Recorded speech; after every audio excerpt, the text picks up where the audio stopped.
ang lahat po ay magsilihod, tanda ng pagkalang sa banal na espiritu sa katauhan ng ating mahal na Apo Konsi.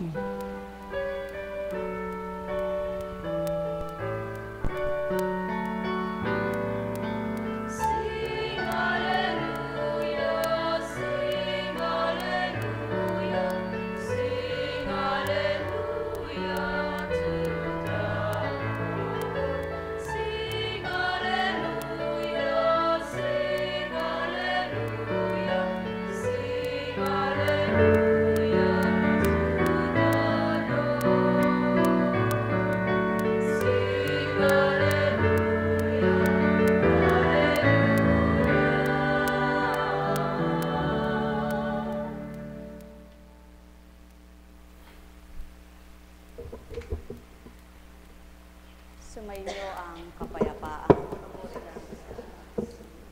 Sa tunay pagbati, kapayapaan ay sumainyo.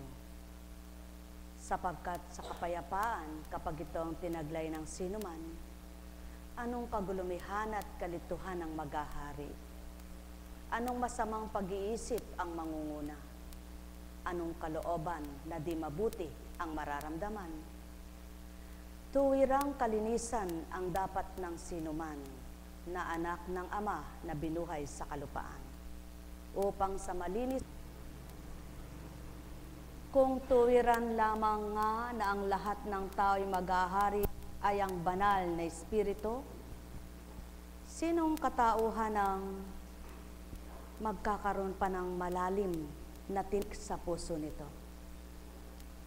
Nagsisimula pa lamang kumbaga sa nagasgasan ng karampot, kung ang mangungunay pag-iisip na mabuti, ito'y pagdakay mapaghihilom at magiging bahaw, sapagkat kailanman ay ayaw ng Amang magkaroon ng sugat ang damdamin ng sinuman, upang sa bawat araw makapanahang may kapayapaan. Ang may pandinig ay nakarinig. Buhay bang Ama, mahal na anak? Yaon lamang ang dapat gawin, kapayapaan ng makatulog ng mahimbing. Kapayapaan ng walang iniisip ni anuman. Tulad ng pinahayag, masusuri ninyo ang mga pumapasok sa inyo kung ito'y mula sa banal o mula sa masamang espiritu.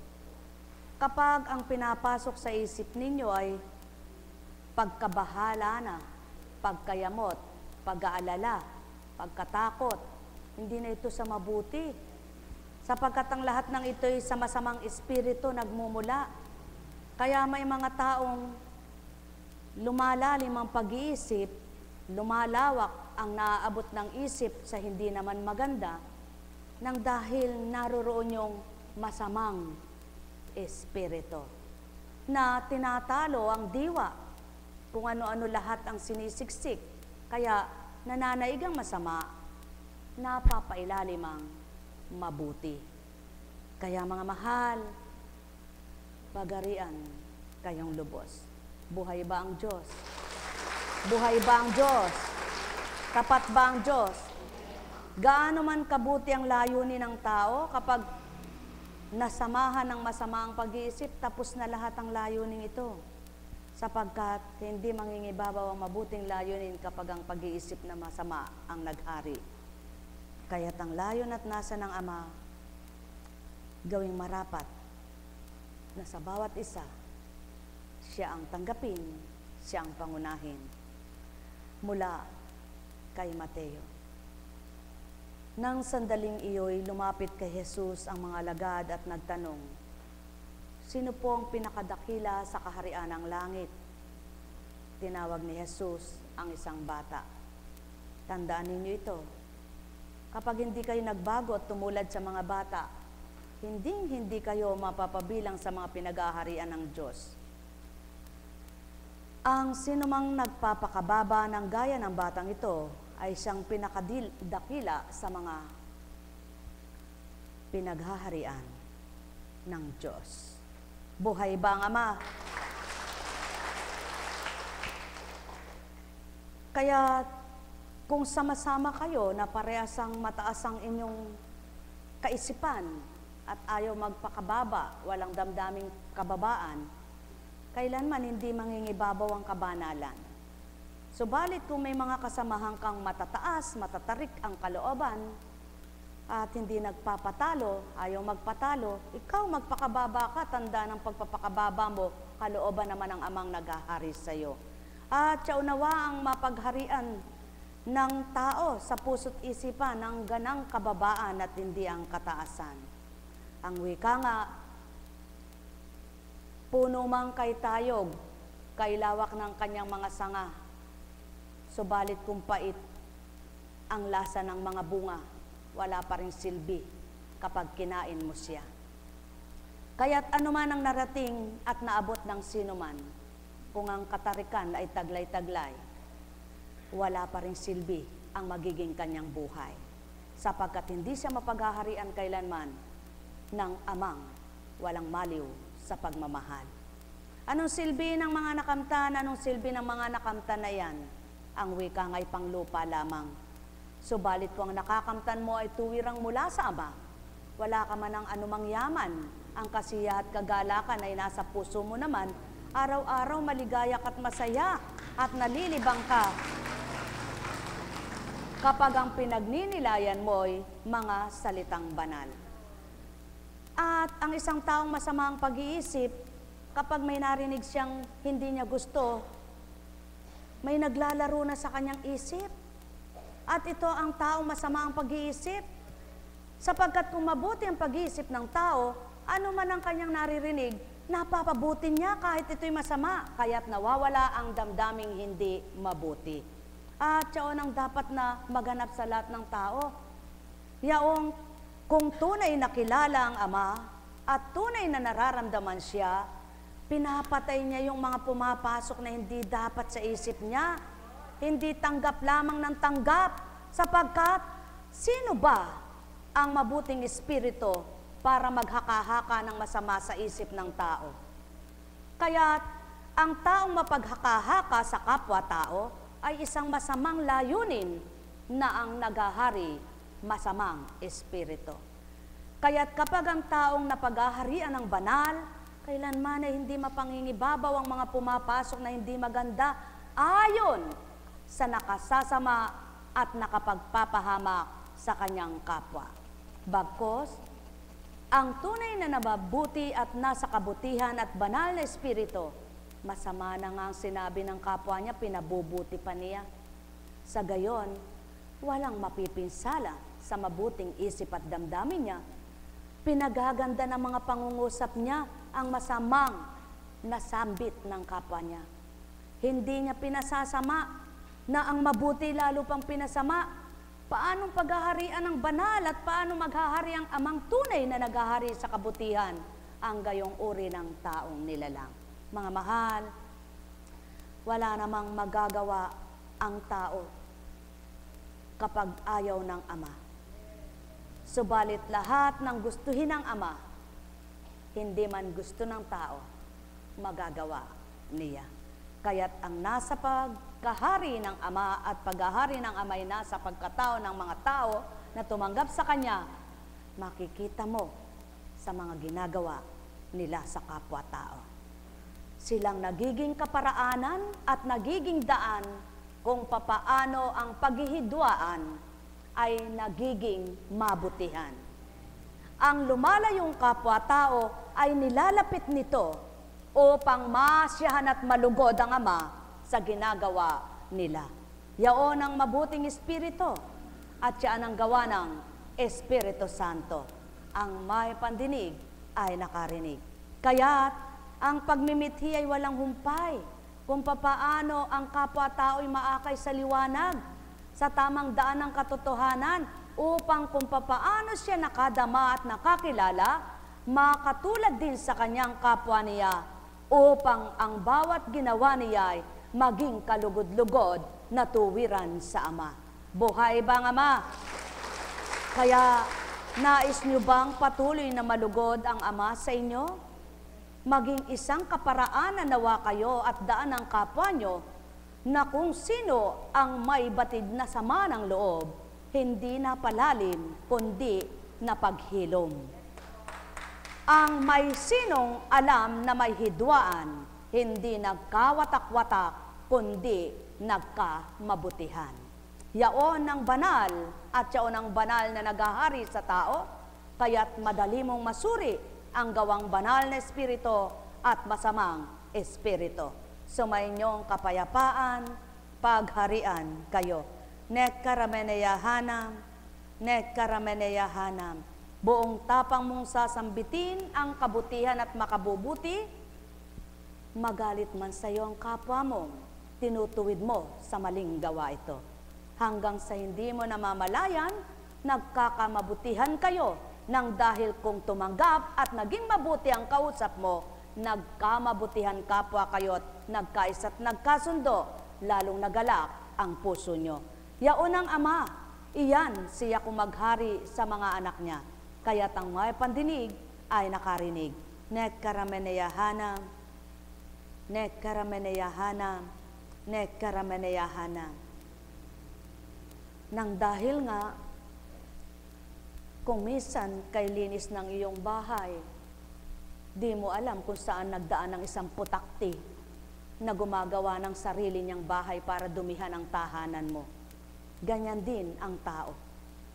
Gaano man ang pagmimithi mong maging mabuti ka at ang kabutihan ay taglayin mo, may darating at darating na paninira sa buhay mo.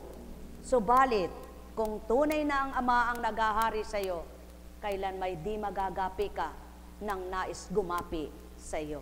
Sapagkat ang Ama ang siyang babalangkas para wasakin siya at siyang magwawasak para sa masamang adhika ng mga anak niya sa lupa. Ang may pandinig ay nakarinig. Nekkarameneyahanam, nekkarameneyahanam, nekkarameneyahanam. Tulad ng putakti na kapag nakita ng may tahanan, kahit nasa singit-singit at kaila-ilaliman, titigbagin niya ang dinulot niyang dumi at pakakakiskisin, at nang magbalik ang putakti, wala na siyang pasukang tahanan niya. Nawa, malinisan ng husto ang inyong pag-iisip at damdamin at mapagharian lubos kayo upang anuman ang pumasok at sa inyo ay paanyaya ng masama, hindi manaig ang masama sa mabuting tinataglay ninyo. Nekkarameneyahanam, nekkarameneyahanam, nekkarameneyahanam. Buhay ba ang Ama? Buhay ba ang Ama? At kayo rin mismo ang makakaramdam, makakadama kung anong mabuting dinulot at naidulot sa inyo ng mabuting tinanggap nyo, sapagkat ang mabuting Ama ay mabuti ang gawa kahit kanino. Mahal na mahal ko kayo, tuwiran kong tinuturan, mahal na mahal ko kayo. Nekkarameneyahanam, nekkarameneyahanam, nekkarameneyahanam. Buhay po ba ang Diyos? Tapat po ba ang Diyos? Totoo ba ang Diyos? Kung wala pong totoong Diyos, wala ngang magiging tapat at totoong anak siya sa lupa. Mula kay Lucas. Pagkatapos ng mga bagay na ito, ang Panginoon ay humirang pa ng 72. Pinaunan niya sila ng dala-dalawa sa bawat bayan at pook na patutunguhan niya. Sinabi niya sa kanila, sagana ang aanihin, ngunit kakaunti ang mga manggagawa. Idalangin ninyo sa may-ari na magpadala siya ng mga manggagawa sa kanyang bukirin. Humayo kayo. Sinusugo ko kayong parang mga kordero sa gitna ng mga asong gubat.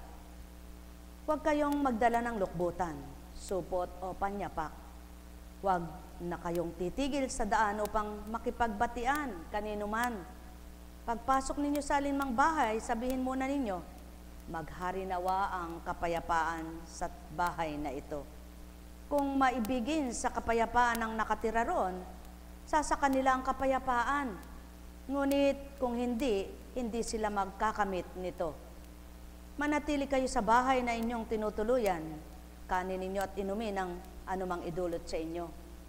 Sapagkat ang manggagawa ay may karapatang tumanggap ng kanyang upa. Huwag kayong magpapalipat-lipat ng bahay. Kapag tinanggap kayo sa alinmang bayan, kanin ninyo ang anumang ihain sa inyo. Pagalingin ninyo ang may sakit doon at sabihin sa bayan, nalalapit na ang paghahari ng Diyos sa inyo. Ngunit sa alinmang bayang hindi tumanggap sa inyo, lumabas kayo sa mga lansangan ito at sabihin ninyo, pati ang alikabok dito sa dumikit sa aming mga paa, ay ipinagpag namin bilang babala sa inyo. Ang paghahari ng Diyos ay nalalapit, ngunit sa sinasabi sa inyo, sa araw ng paghukom ay higit na mabigat ang kaparusahan sa mga taong sa bayang yaon, ng bayang yaon, kaysa dinanas ng mga taga Sodoma. Patuloy ang paanyaya at paalala ng Ama sa bawat mga anak niyang sinusugo kung saan dako mula pa sa simula. Patuloy ang pagpapaalala na ito ang gawin at tupdin nila.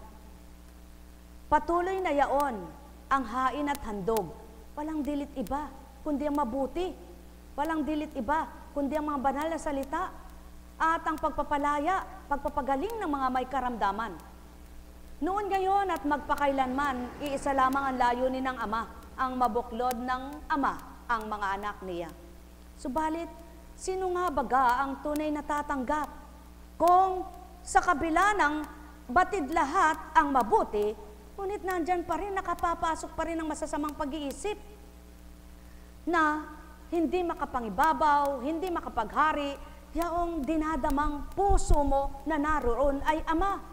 Kaya nga ang wika, paano makapaghahari ako sa puso mo, anak, kung ang duming isip mo'y nasa sa iyo sa tuwina? Linisin muna ng ganap ang kaisipan mo nang makapasok ako't makapagharing ganap sa buong pagkatao mo. Yaon ang layon at nasa ng Ama. Kaya naman, ang bawat sa kanyang mga pinag-atasan ay may bilin. Kapag hindi kayo tinanggap sa bayang iyon, kayo'y ubalis at ipagpag nyo ang inyong mga paa. At ang malalaglag na alikabok, tandaan ninyo, kung ano ang nalasap ng mga taga-Sodomo, masigit na lalasapin ng mga taong hindi tumanggap sa inyo. Alalaumbaga, ito'y bilin noon at magpakailanman sapagkat walang alam ang Ama na kasamaan kundi ang lahat ng nais niya ay pagpapakabuti, magpakabuti at kabutihan. Kaya mga mahal, isa ba kayo sa mga pinaghaharian ng mabuting pag-iisip? Patuloy niyong panaigin ito. Sapagkat ang mabuting pag-iisip nagtataglay ng mabuting kalooban. At ang mabuting kalooban, tinataglay sa buong katawan ay kasiglahan at kagalakan. Ang may pandinig ay nakarinig. Noon, ngayon at kailanman ay walang tugot ang paghirang sapagkat kulang ang manggagawa. Subalit, ilan kaya sa tunay na manggagawa ang makikita mo sa lupa na nagkakaisa at hindi naghihidwaan? Matatawag ba kayong tunay na manggagawa sa ubasan ng Ama kung nag-aalitan at hindi nagkakaintindihan ang wika nga?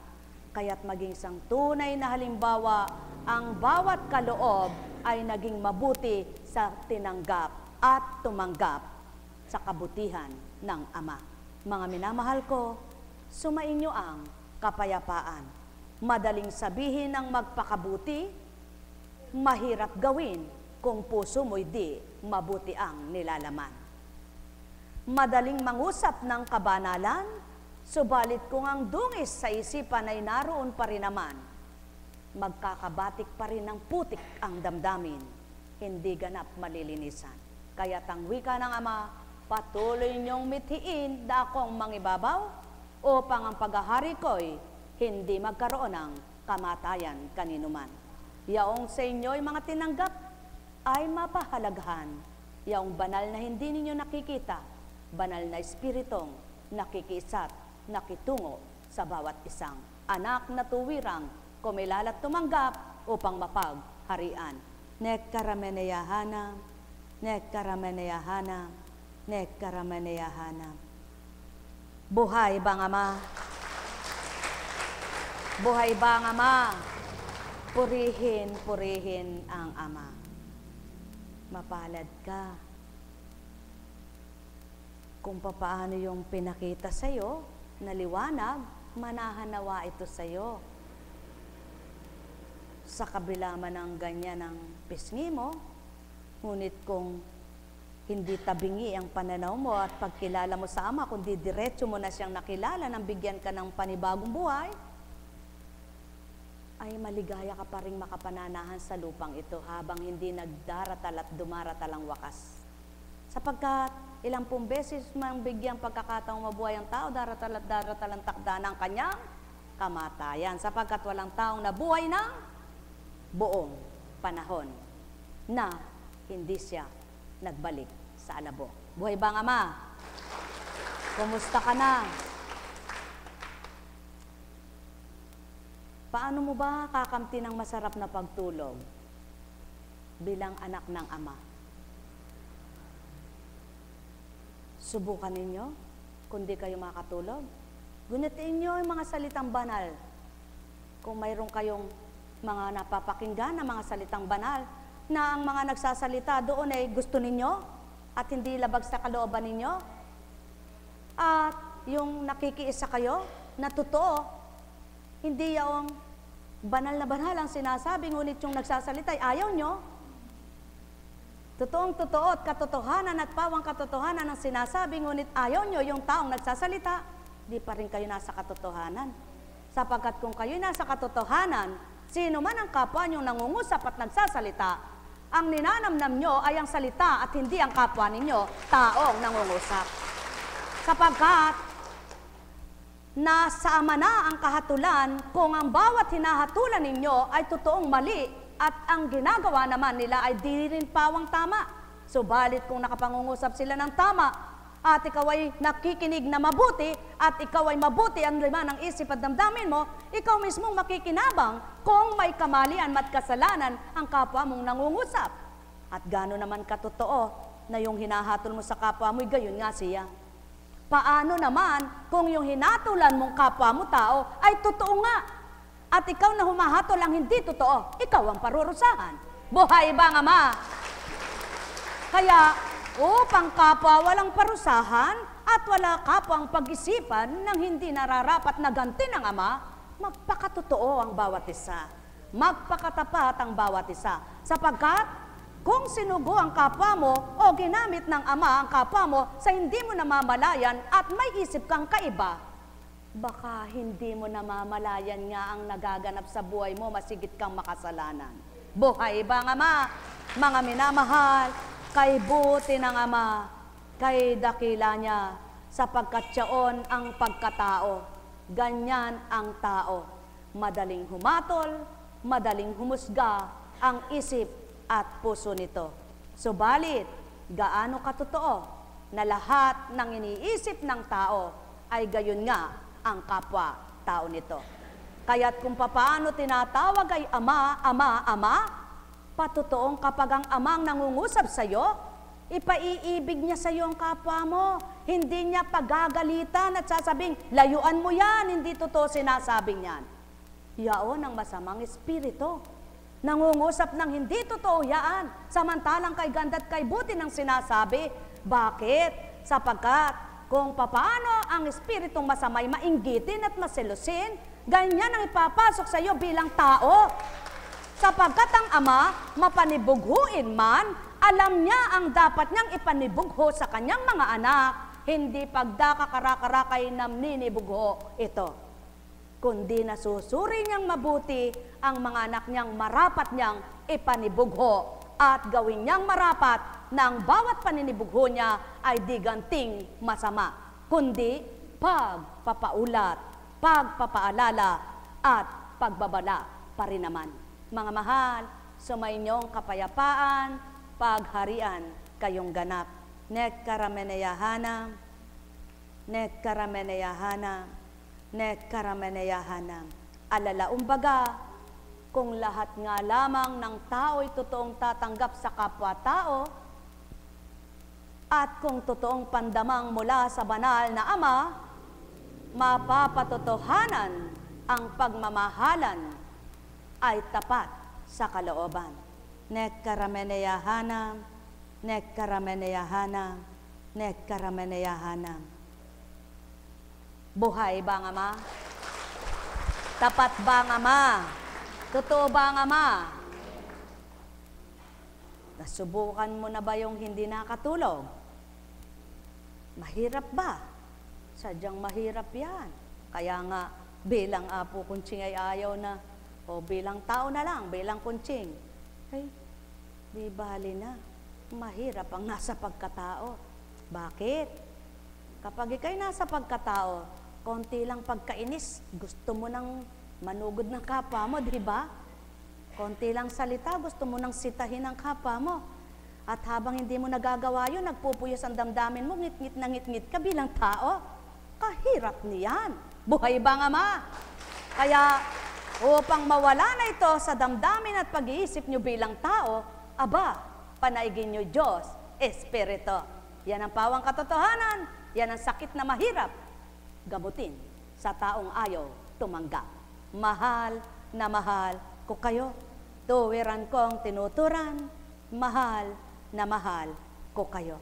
Nekkarameneyahanam, nekkarameneyahanam, nekkarameneyahanam.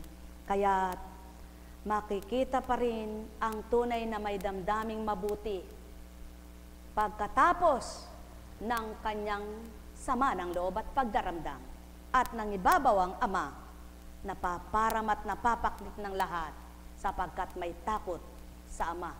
Yaon ang tanda ng pagkatakot sa Ama, inaalis ang duming isip, tinatapos ang hinanakit.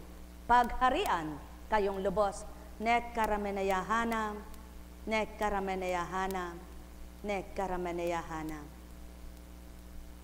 Buhay ba ang Ama? Buhay ba ang Ama? Di po ba't may kasabihan? Ang taong hindi marunong tumingin sa kanyang pinanggalingan ay di makararating sa kanyang paroroonan. Ngayon, kung tunay na ang tao ay nasa banal na espiritu, lagi mong balikan sa diwat kalooban mo kung paanong ginawang mabuti sa iyo ng Ama nang makasadsyad ka sa hangganan ng kaharian niya ay makasilay ka. Buhay ba ang Ama? Buhay ba ang Ama? Katulad sa isang anak, kung halimbawa, sabihin mo nang nagkamali sa iyong magulang mo, kung mabuti ka namang anak, kaya mo pa rin tanggapin ang magulang mo nagkamali sa iyo. Tama ba? Sapagkat yung kabutihan mo bilang anak, doon ka naman susuriin ng Ama ngayon. At ang sabi nga, ang kasalanan ng magulang ay di kasalanan ng anak. Kaya't ang kasalanan ng Ama ay di kasalanan ng anak, ang kasalanan ng anak. Pinahatulan niyo sarili niyo. Buhay ba ang Ama? Mga minamahal, kay buti ng Ama, kay dakila niya, tapat, noon, ngayon, at magpakailanman. Sumain niyo ang kapayapaan, pagharian kayong tuwiran, malubos ang kagalakan, kasiyahay inyong kamtan. Buhay ba ang Ama? Katulad halimbawa sa mga Katoliko, no? Pag ayaw yung pare, hindi magsisimba, no?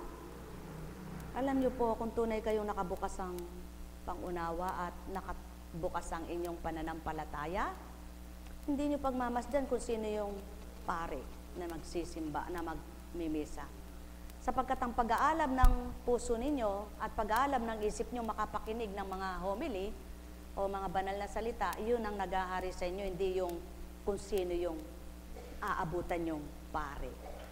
Totoo po yan. Naku, kung yun lang, hindi na ako magsisimbay, sino naman tinakot mo? At ang masama pa noon, walang kinalaman yung hinahatulan mo. Sino masigit na nagkakasala? Hindi ba't ikaw na humahatol? Yan ang pawang katotohanan, mga mahal. Kapag hinatulan mo yung kapwa mo na hindi niya nalalaman, ikaw ang higit na nagkakasala. Buhay ba ang Ama? Sumayin niyo ang kapayapaan.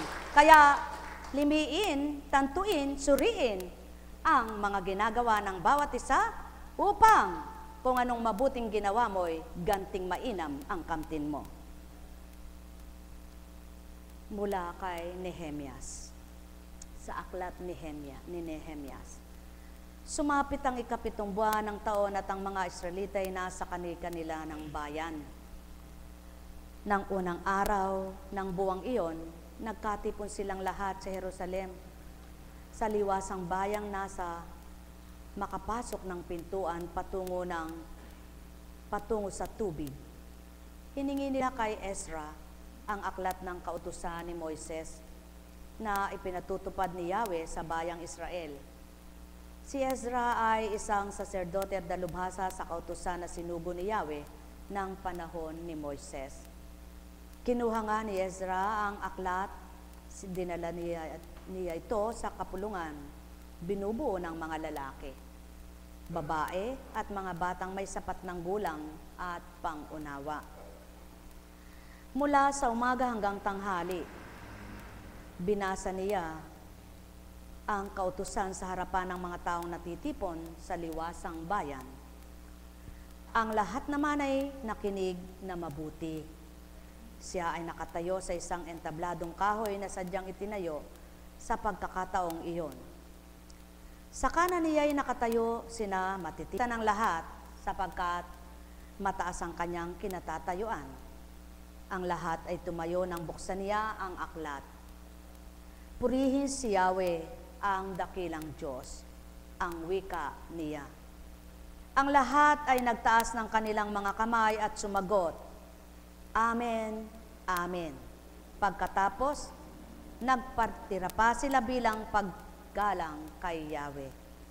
Tumayo ang mga tao at ang kautusay ipinaliwanag sa kanila ng mga Levitang sina Jesuya, Bani, Serebias, Hamin, Akub, Sebatay, Hodias, Maasiyas, Kelita, Asarias, Hosabad, Hanan, at Pelaya.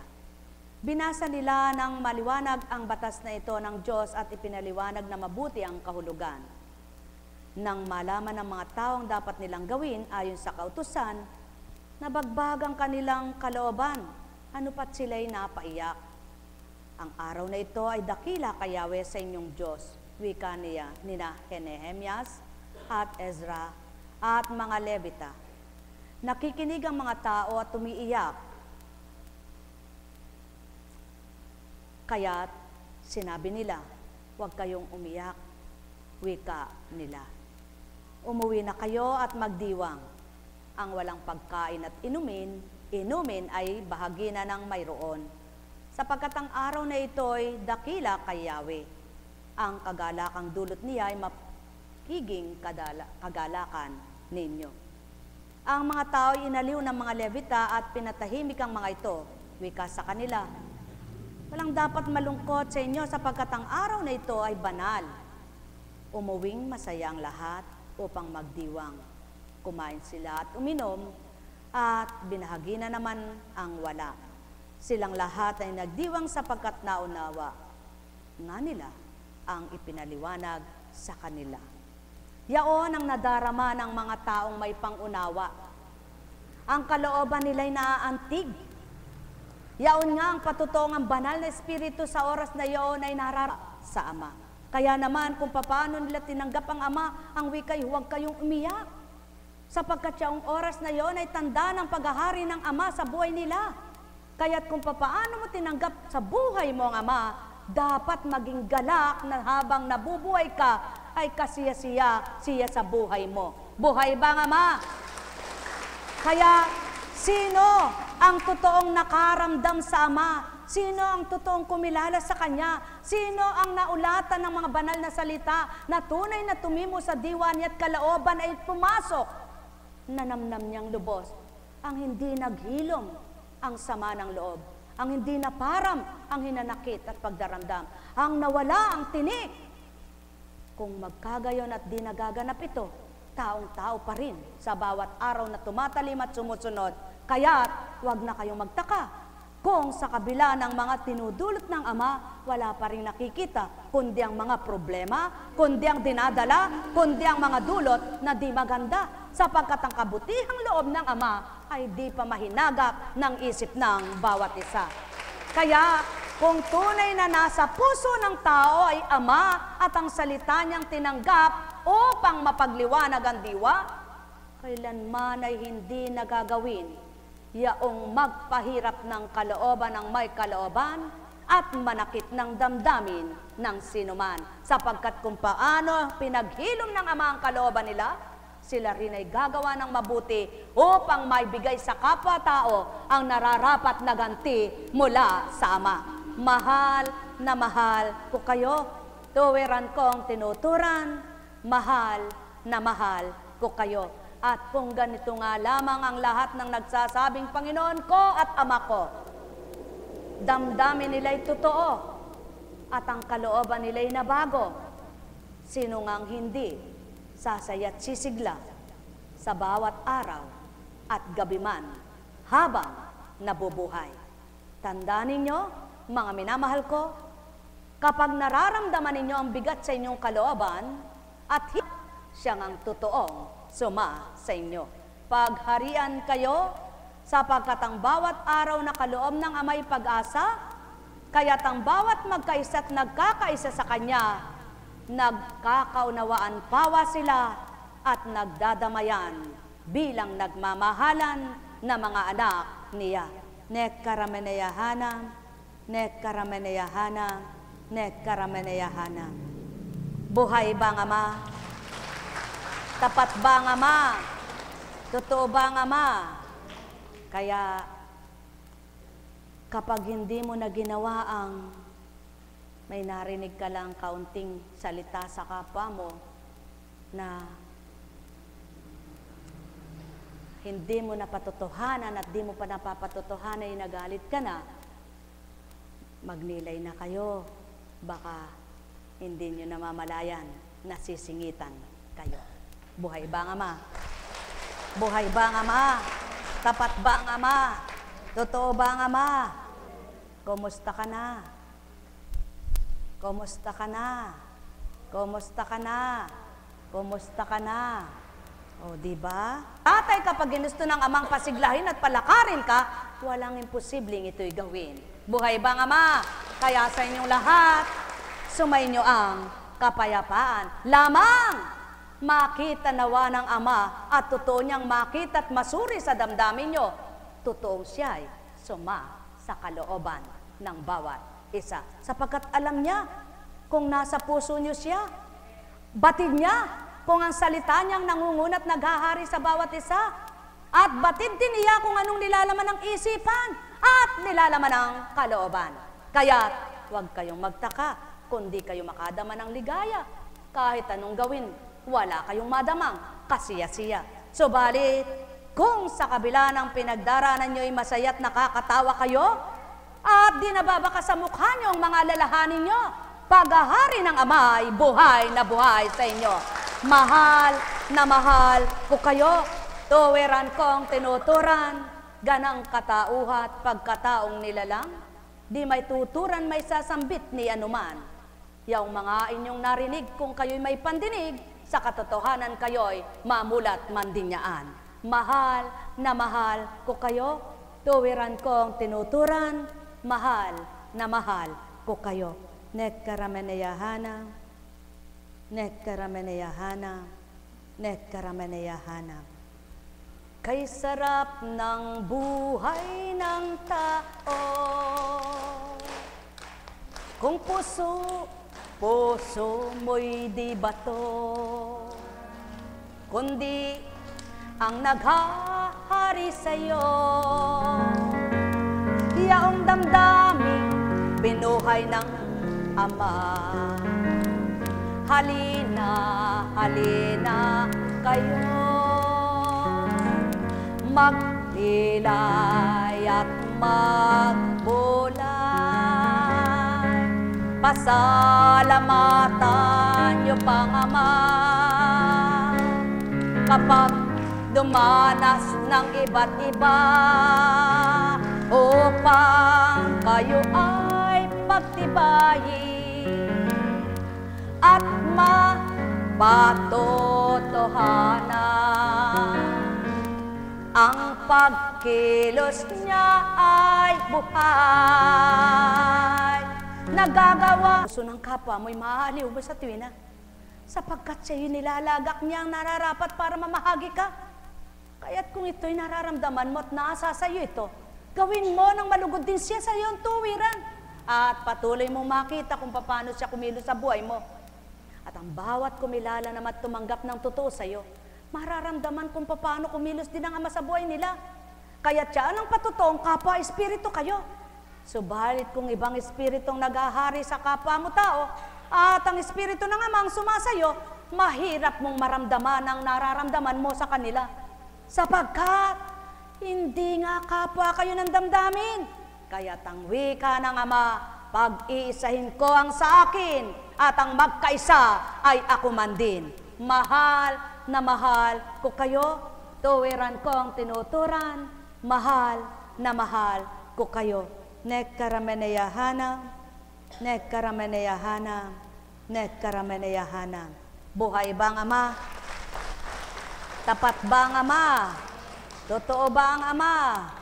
Nang dalawin ng binabang anak na sinugo sa lupa ang biyanan ni Pedro, nag-aapoy sa lagnat. Subalit nang sinabing, bumangon ka, aba, bumangon. Kaya't ang nag-aapoy sa lagnat ay nagbalik sa normal. Kaya, ano baga ang hindi kayang gawin kapag sinabi ng Ama sa Espiritu niya, pagalingin mo yan. Anong hindi niya kayang gawin ang Espiritu niyang sinugo niya sa lupa? At nasaan ang Espiritu? Katabi mo ba? Kaharap mo ba? Dapat nasa iyo. Hindi mo katabi, hindi mo kaharap. Dapat nasa sayo. O tao, katotohanan ng tinuturan ko, sumainyo ang kapayapaan. Nekkarameneyahanang, nekkarameneyahanang, nekkarameneyahanang.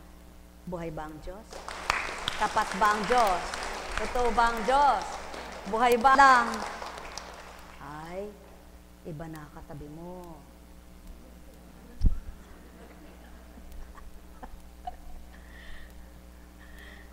Kung ano pala late mo, tapang mo. Ano? Kala ko, pupukpukin ang ulo. Ito, inuupuan, hindi pampukpok. Buhay ba ang Ama? Nakikita ka sa internet. Beka, ano ba naman yung mga tagasunod na yun at namumukpok. Pare ka, tumandang pauro yun. Buhay ba ang Ama? O, di ba? Napakabuti ng Ama. Kaya talagang dapat walang mali siya ang bawat isa. Magkakapatid kayo rito. Walang mali siya. Tama ba?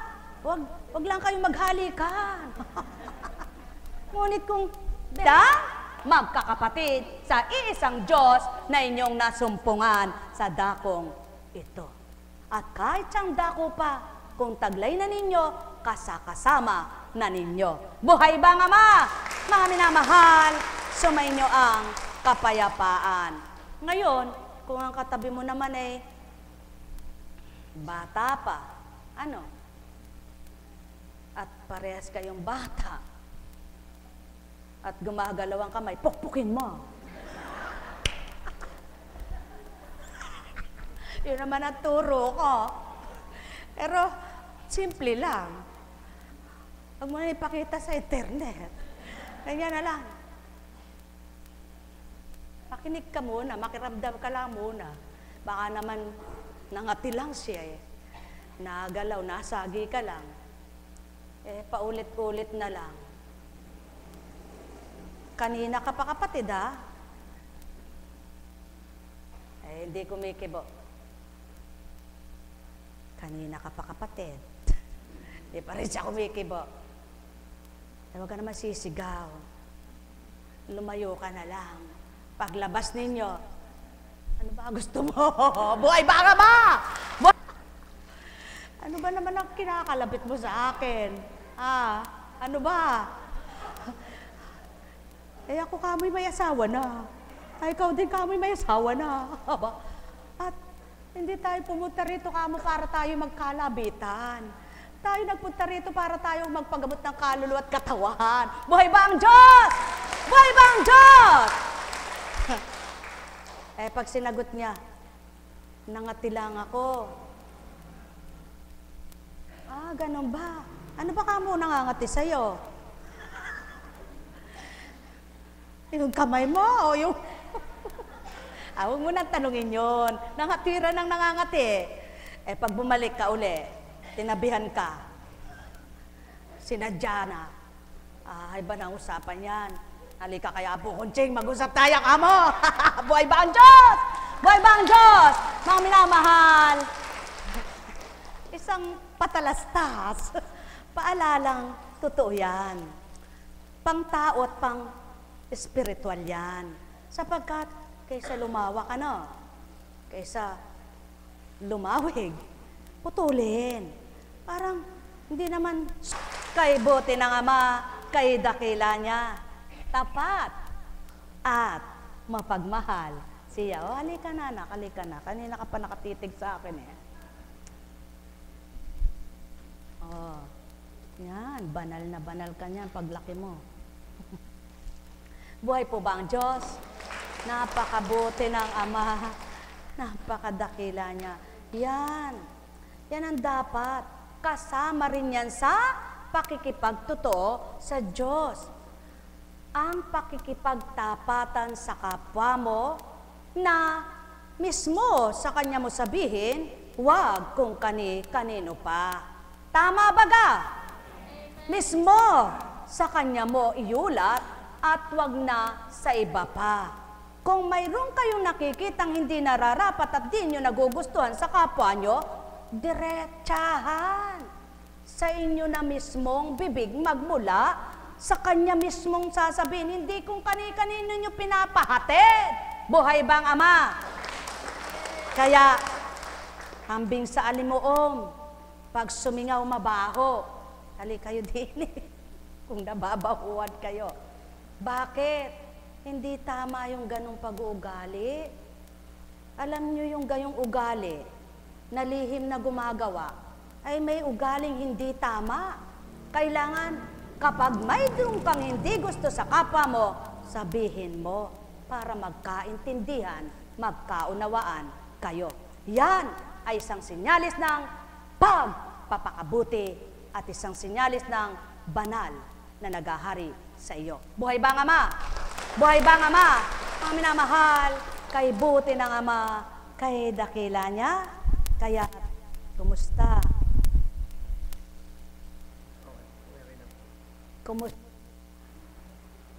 Aba, parang nag-i-improve nadi-develop ba? O ngatayin mo yan at baka matulad ka sa kanya, ang mata ng candy na buhay. Buhay bang Ama? Buhay bang Ama? Yan ang patuto na kapag ginusto ng Ama ay walang imposible. Walang imposible. At kaya nabubuhay ang walang imposible na nagiging posible sa taong tumatanggap at nagpapakatotoo.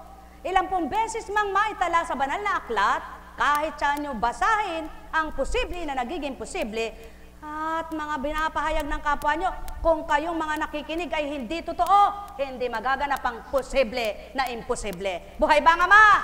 Kaya, upang matupad at maganap ang imposible na naging posible, gawin yung totoo, gawin yung tapat, gawin yung tama, ang pakikipagrelasyon nyo sa Diyos na di nyo nakikita. Alam kong magagawa ang Ama sa inyo'y naghihintay. Alam kong di ringgin kayo ng Ama. Alam kong di ringgin kayo ng Ama. Pagkat winika niya, manalig ka na. Bawat araw ako sa inyo may nakalaan. Mayroong magandang mangyayari sa inyo, aking mga minamahal. Mayroong magandang mangyayari sa inyo, manalig, umangkin at tanggapin. alam kong magagawa ang Ama. Alam kong may magagawa ang Ama. Pagkat winika niya, manalig ka na. Bawat araw ako sa inyo may nakalaan. Mayroon magandang mangyayari sa inyo. Magagawa ang alam kong ang Ama ka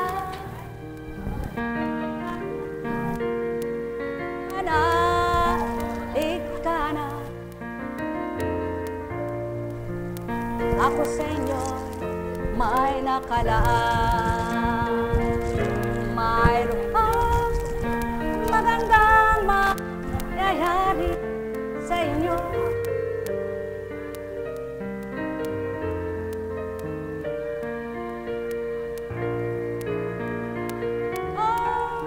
Magandang mangyayari sa inyo. Manalig o mangkina tanggapin. Alam kong magagawa ang Ama. Alam kong may magagawa ang Ama. Pagkat hindi kanya manalig ka na. Bawat araw ako sa inyo'y may nakalaan. Mayroong magandang mangyayari sa inyo. Aking mga minamahal. Mayroong magandang mangyayari sa inyo. Kanya manalig ka na. Bawat araw ako sa inyo may nakalaan. Mayroong magandang mangyayari sa inyo. Aking mga minamahal. Mayroong magandang mangyayari sa inyo. Manalig o mangkina tanggapin. Alam kong may magagawa ang Ama. Alam kong may magagawa ang Ama. Pagkat winika niya, manalig ka na. Lagi niyong tatandaan yung manalig ka na. Ang gaganda ng salita, lagi niyong tandaan. Kaya sa inyo lahat, sa pangalan ng Diyos Ama, Diyos Anak, Diyos Espiritu Santo, magsihayo kayong may galak sa puso nyo. Patuloy na ang pag-asa ay huwag mamamatay, kundi patuloy niyong buhayin.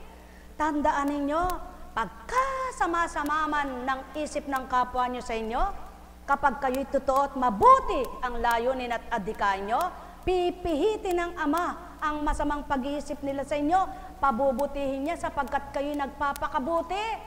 At yung ayaw magbago, ibigay nyo na sa Kanya. Huwag na sa inyong sarili. Huwag na kayong humatol pa. Ibigay nyo sa Ama. Pagpalain